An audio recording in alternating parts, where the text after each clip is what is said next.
Welcome to this session on Fundamentals of Quality Assurance in Student Evaluation. This is part one of a series of videos on this topic. Assessment is a crucial part of education, influencing student learning, academic integrity, and institutional credibility. However, many educators struggle with creating assessments that are fair, valid, and aligned with learning outcomes. Failing to do so will result in assessments that is not fair, not valid, and not aligned with the intended outcomes of the course of study. To start with this discussion, in this video we will focus our attention on what are good and bad assessments. In the rest of the videos in this series, we expect to explore key principles, common pitfalls, and best practices for ensuring high quality assessments in higher education. In this video, we will begin our discussion by exploring what makes an assessment good or bad. We will analyze how assessments impact student learning, examples of effective and ineffective exam questions, and the importance of aligning assessments with course objectives. We will delve deeply into key principles of well-structured assessments, common pitfalls that diminish assessment quality, and best practices for designing high-quality assessments in higher education in the remaining video series. By the end of this series, you will have a clear framework for designing assessments that truly measure student learning and enhance academic integrity. To clarify what we are discussing, I will illustrate with a sample paper and a set of questions. These highlight both good and bad features of exam questions. As discussed earlier, effective assessment design is crucial in higher education. However, certain question types may fail to appropriately measure students' understanding and critical thinking skills. As given in instructions, a student taking this exam must select 5 questions to answer. Each question carries 20 marks. Let's start by considering the first question in our sample paper. What are the key ICT tools used in modern libraries? Provide a brief description of each. It is an extremely simple question. This means that this question would be better suited for lower levels of education rather than a university level examination. What questions primarily assess rote memorization? These questions require students to recall facts without deep understanding or critical analysis. While recalling factual information is sometimes necessary, it represents a lower order cognitive skill. This is clearly explained with Bloom's taxonomy, a model that helps us understand the cognitive levels in learning. We will be taking Bloom's taxonomy later in this video series. We are not saying that memorization is bad. It is, in fact, essential in certain contexts. For example, students learning fundamental concepts in a new field may initially rely on memory recall before they can apply or analyze information. However, in higher education assessments, allocating 20 out of 100 marks to a simple rote learning-based question is generally inappropriate. For university level assessments, we must balance lower and higher order thinking skills, ensuring that students are not just recalling information but also understanding, applying, analyzing, evaluating, and creating new knowledge. Now let's examine some additional question types to see where they excel and where they fail in assessing true learning outcomes. This question is essentially the same as the previous one, just reworded slightly. While the phrasing may be different, the core cognitive demand remains unchanged. Since it still targets rote memorization, the same concerns we discussed earlier apply here as well. The verb describe is classified as a lower order thinking skill, requiring students only to recall and present facts in a straightforward manner. While describing concepts has some value in learning, it lacks the analytical depth required for university level assessments. A more rigorous and effective assessment approach would move beyond description and instead ask students to apply their knowledge in a meaningful way. For example, rather than just describing a tool, a better question would require students to explain how a particular ICT tool is used to meet a specific library requirement. This shift ensures that students are not just recalling information, but also demonstrating understanding, making connections, and engaging with real-world applications. In higher education, assessment should encourage critical thinking and problem solving rather than just restating information in different words. Furthermore, when the same question is asked multiple times in the same paper using different wording, it disrupts the balance of the exam. A well-structured assessment should aim to test a diverse range of concepts from all areas covered in the course as much as possible. Repetitive questions result in an uneven distribution of assessment weight, meaning that some topics may be overrepresented while others are completely ignored. This not only limits the scope of evaluation, but also prevents students from demonstrating their full understanding of the subject. An effective exam paper should cover a variety of cognitive skills, that is, from recall to higher order thinking, and ensure fair representation of all key topics taught in the course. Avoiding complex and unnecessarily difficult language in exam questions is crucial to ensuring clarity and fairness in student assessments. Let's examine this particular question. As a teacher, can you fully understand it? If the wording is unclear even to an instructor, it will certainly create confusion for students. Before we analyze it further, let me clarify that this is not an actual exam question, but a sample created for demonstration purposes. However, similar cases can be found in real exam papers where teachers inadvertently use overly complicated phrasing, technical jargon, or ambiguous language, making it difficult for students to grasp what is being asked. One of the key responsibilities of an educator when designing assessments is to review their questions carefully to ensure that students can clearly understand what is expected of them. If a question is poorly worded or ambiguous, students may struggle, not because they lack the knowledge, but because they are unsure how to interpret the question. For example, consider the following ambiguous question. Explain how digital libraries support information retrieval through dynamic indexing and intelligent metadata extraction. While this may seem like a sophisticated question, it presents two major issues. Number one, ambiguous phrasing. What does dynamic indexing specifically refer to? Does the student need to define it, provide examples, or compare it with other indexing methods? Number two, overly technical vocabulary. Terms like intelligent metadata extraction may not have been covered in class, leaving students uncertain about the expected depth of the answer. A clearer version of the question would be, explain how digital libraries enhance information retrieval. In your answer, discuss the role of indexing and metadata. This version still requires critical thinking, but it is concise, clear, and unambiguous. As educators, we generally possess more knowledge and expertise in our subject areas than our students. However, when designing assessments, it is crucial to ensure that the questions we set are fair, relevant, and aligned with what has been taught in the course. An effective assessment should stay within the syllabus. Questions should be based on the topics and concepts explicitly covered in the course material, may be aligned with curricular limitations. The scope of the exam should reflect the intended learning objectives and expected depth of understanding. Ensure prior exposure.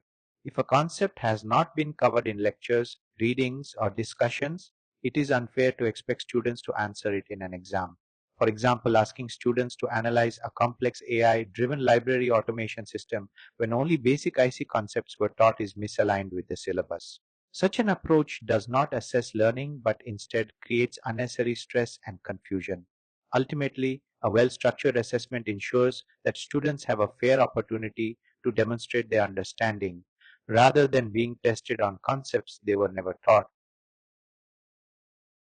Think about the different library management systems available. Talk about them and their differences. How are they used and what is good or bad about them? Can you recognize the issue with this question? The verbs used are not explicit, making the expectations unclear for students. In assessment design, verbs that indicate what students need to do are called action verbs, and they should be used properly to guide responses effectively. Why are action verbs important? Action verbs define the cognitive level required to answer a question. For example, explain requires a detailed response with reasoning. Analyze requires breaking down concepts and examining relationships. Evaluate requires making a judgment based on evidence. When vague verbs like talk about or think about are used, students do not know the depth or scope of the response expected. A well designed exam question should clearly indicate whether students need to define, compare, analyze, or evaluate a concept. Let's talk about using precise nouns, or more correctly, the use of technical terms too. Apart from verbs, the nouns used in exam questions should be precise and technical whenever possible. If students are familiar with technical terms, using them ensures clarity and eliminates ambiguity. For example, talk about libraries use technology is vague. Explain the role of integrated library systems ILS in automating circulation and cataloging processes is clearer. In the second version, students clearly understand that they need to discuss ILS, automation, and cataloging, leaving no room for misinterpretation. Key takeaways in discussion are use explicit action verbs to indicate the level of response required. Avoid vague phrases like talk about, think about. Use technical terms when students are expected to know them, ensuring precision and eliminating ambiguity.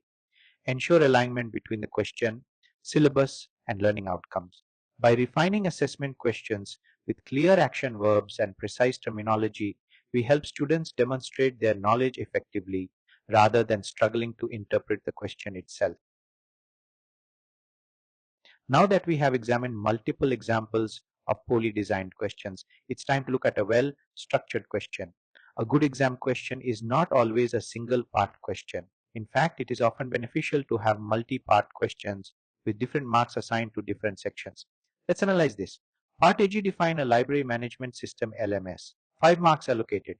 Requires lower order thinking such as remembering. Part BRT explain how an LMS improves the efficiency of library operations. 7 marks allocated. Requires mid-level thinking, such as understanding and applying Part C, examine the challenges faced by librarians in implementing an LMS. 8 marks allocated. Requires higher order thinking, such as analyzing and evaluating. Let's also discuss why multi-part questions are effective.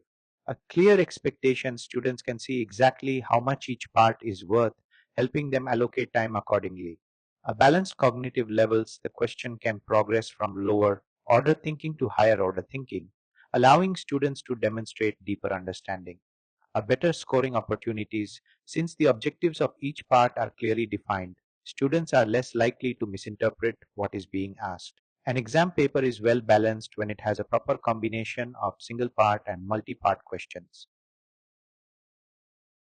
Why is this a good question? A proper use of action workers, the verbs define, explain, evaluate, indicate clear expectation for students, specificity. The question does not leave room for vague responses. Each part directs students towards a clear and structured answer. A gradual increase in cognitive complexity. Part A requires basic recall of a definition.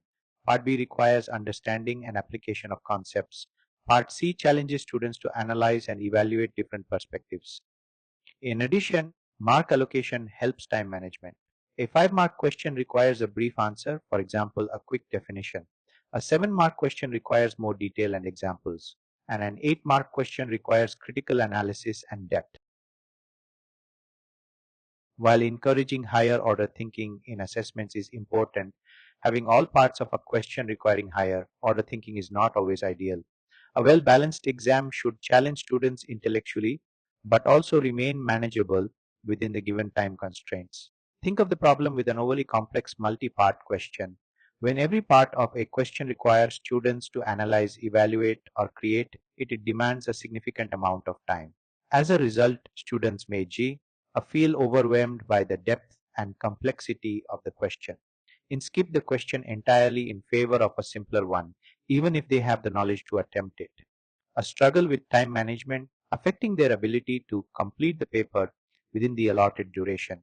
Since all questions in an exam often carry the same weight, educators must consider whether a student can reasonably answer the question within the average time allocated per question. If a question takes significantly longer than others, it creates an imbalance in the exam, making time management difficult for students.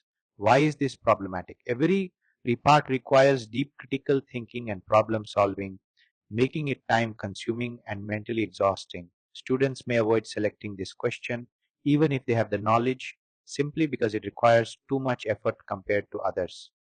It creates an exam imbalance, as students answering this question would take much longer than those selecting another question with easier tasks.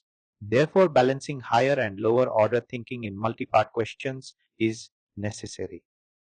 A good approach is to structure questions progressively, moving from lower order to higher order thinking so students can build confidence by answering simpler parts first, demonstrate deep understanding gradually without feeling overwhelmed, manage their time effectively while ensuring fair evaluation.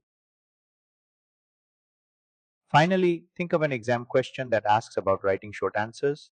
Problems with this type of question are: Number 1. These encourage rote learning. Many short note questions primarily assess memorization rather than critical thinking. Students can often answer these questions by reproducing textbook definitions rather than demonstrating real understanding or application. Number 10. Limited depth and complexity. Since students are only writing brief notes, they do not need to analyze, compare, or apply concepts. This fails to assess higher order cognitive skills like evaluation and problem solving. Number three, the lack of real world application. The question simply asks for descriptions, but in professional settings, librarians apply these technologies to solve problems. Without requiring students to discuss practical usage benefits or challenges, the question does not prepare them for real world scenarios. If this is bad, how can we improve such questions? Instead of asking students to write short notes, we should modify the question to encourage higher order thinking. For example, to use analysis, evaluation, and application, require students to make connections between ICT applications and library operations. Also, assign varying marks for different components, guiding students on depth and time allocation. An improved version of the question can be rephrased as question 8. ICT applications in libraries of Part A.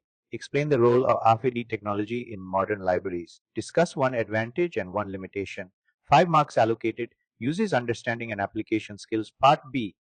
Compare digital repositories and institutional repositories. Identify two key differences in their purpose and functionality. 5 marks allocated. Uses analytical skills. Part C. Evaluate the importance of OPAC in enhancing user experience in libraries. Provide an example of an OPA system in use today. 5 marks allocated. Uses evaluation and application skills. Part D. Discuss the role of library automation in improving operational efficiency. In your answer, highlight one specific automation tool used in libraries. 5 marks allocated. Uses application and analytical skills. Why is this an improved question? It encourages critical thinking. Instead of simply recalling definitions, students must explain, compare, evaluate, and apply their knowledge. Promotes real world relevance. The question now requires students to connect concepts to library operations and practical examples, balances different cognitive levels. Some parts test understanding and application, while others require analysis and evaluation. Also, this question guides students on depth. The marks assigned to each part help students allocate time and effort efficiently. In this video, we focused on analyzing a sample exam paper, highlighting both good and bad question design. We examined how some questions rely too much on rote learning, how others may be unclear, misleading, or misaligned with learning outcomes, and how certain questions can demand excessive cognitive effort within a limited time frame. We also explored the importance of well-structured, multi-part questions that guide students through lower to higher order thinking. As we conclude this discussion, one key takeaway is that the way a question is framed significantly influences how well it measures student learning. A well designed exam should fairly assess knowledge across all areas taught, ensuring both validity and balance. In the next video, we will build on these insights by introducing key principles of assessment design. We will explore what makes an assessment truly fair, valid, and aligned with learning outcomes, and how educators can improve question formulation based on best practices. Join us as we take a deeper dive into creating high quality assessments that enhance learning and academic integrity.